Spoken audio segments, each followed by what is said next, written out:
নমস্কার বন্ধুরা, আমি সোনালি। আপনাদের সবাইকে আমার YouTube channel stitch and craft with সোনালিতে অনেক অনেক স্বাগত। আশা করি আপনারা সবাই ভালো আছেন, সুস্থ আছেন। আজকে আমি আপনাদের কার্ডবোর্ড দিয়ে কীভাবে ঘরে বসে ফটো ফ্রেম তৈরি করতে হয় সেই ভিডিও দেখাবো। এখানে আপনারা দেখতেই পাচ্ছেন আমি কার্ডবোর্ডটা কেটে নিয়েছি। আমার যেই ফটোর মাপ আছে সেই মাপে, আপনাদের কাছে যেরকম ফটো আছে আপনারা সেইভাবে মাপ করে ফটো ফ্রেমটা কার্ডবোর্ডটা মাঝখান থেকে কেটে নেবেন। এরপরে একটি সাদা কাগজ নিয়ে আমি কার্ডবোর্ডটা চারদিক দিয়ে আঠা দিয়ে সুন্দর করে লাগিয়ে নেব এবং এই কোণাগুলো আমি কেটে নেব। তাহলে এই কাগজগুলো ফোল্ড করতে সুবিধা হবে। কোণাগুলো থাকলে পরে সাইডটা ফোল্ড করতে খুবই অসুবিধা হয়ে যায়, তাই কেটে নিলাম। এখানে সাদা কাগজটা আমি চার সাইড দিয়ে সুন্দর করে আঠা দিয়ে ফোল্ড করে নিচ্ছি। এখন আমি এই যে মাঝখানের কাগজটা আছে সেটা এই কোণাকুনি বরাবর করে কেটে নেব।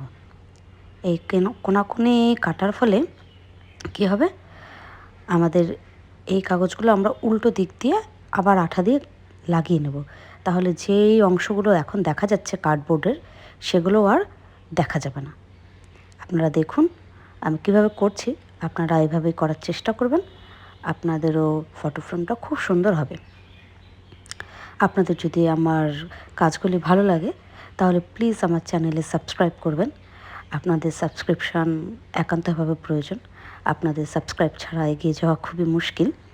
আমার চ্যানেলটিতে সাবস্ক্রাইব করবেন এবং ভিডিওগুলি ভালো লাগলে লাইক করবেন। এখানে দেখুন আমি একটি শিট নিয়ে নিয়েছি, ট্রান্সপারেন্ট শিট। সেটি আমি আঠা দিয়ে পেছন দিকটা, কার্ডবোর্ডের যে পেছন দিকটা আছে সেই পেছন দিকটা শিটটা লাগিয়ে নিলাম। এখন এই ছোট ছোট কার্ডবোর্ডের অংশগুলো আমরা এখানে লাগিয়ে নেব। তাতে কি হবে, তিন দিকে আমরা কার্ডবোর্ডের অংশটা লাগাবো আর এক দিকটা খোলা রাখবো। ওই অংশটা দিয়ে আমরা ফটোটা ঢোকাতে পারবো।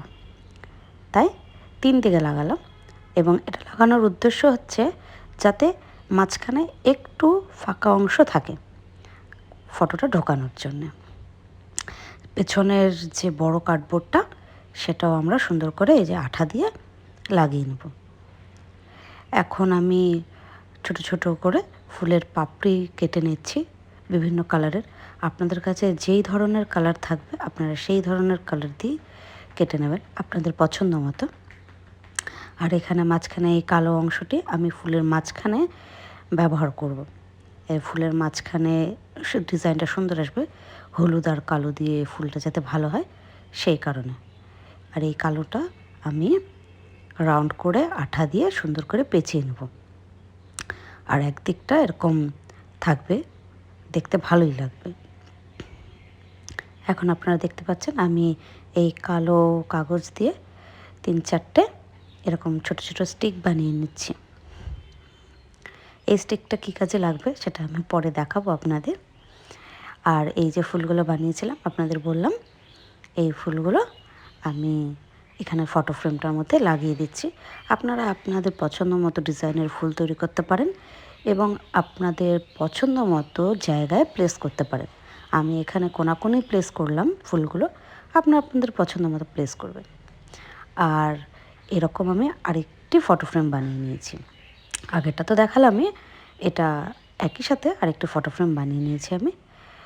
আর এই যে কালো স্টিকগুলো আপনাদের দেখালাম, এইগুলো একটু হাত দিয়ে হালকা করে একটু চেপে নেব। চেপে একটু রাউন্ড করে নিয়ে এইভাবে আঠা দিয়ে লাগিয়ে দেব। আর ফুলের পাপড়িগুলো যেগুলো করে রেখেছিলাম আপনাদের দেখালাম, সেগুলো এইভাবে আমি আঠা দিয়ে সুন্দর করে লাগিয়ে নেব। আপনারা আপনাদের পছন্দ মতো ডিজাইন করবেন। আমি এভাবেই করলাম। আপনারা দেখুন আমার ফটো ফ্রেমটা তৈরি হয়ে গেছে এবং পিছনে আমি একটা স্ট্যান্ডও লাগিয়ে দিয়েছি। আর ফটোটা কীভাবে ঢোকাচ্ছি সেটাও দেখুন। একটা দিক ফাঁকা রেখেছিলাম, আপনাদের দেখালাম, সেই দিক দিয়ে ফটো ঢোকালাম। আপনাদের যদি আমার কাজটা ভালো লাগে তাহলে প্লিজ ভিডিওতে লাইক করবেন। আপনারা দেখুন এই ফটো ফ্রেমগুলো তৈরি হয়ে গেছে। আপনাদের কেমন লাগছে অবশ্যই কমেন্টে জানাবেন এবং আপনাদের মতামত আমাদের জানাবেন। আপনারা প্লিজ আমার চ্যানেলে সাবস্ক্রাইব করবেন। দেখা হবে নতুন কোনো ভিডিওতে। নমস্কার।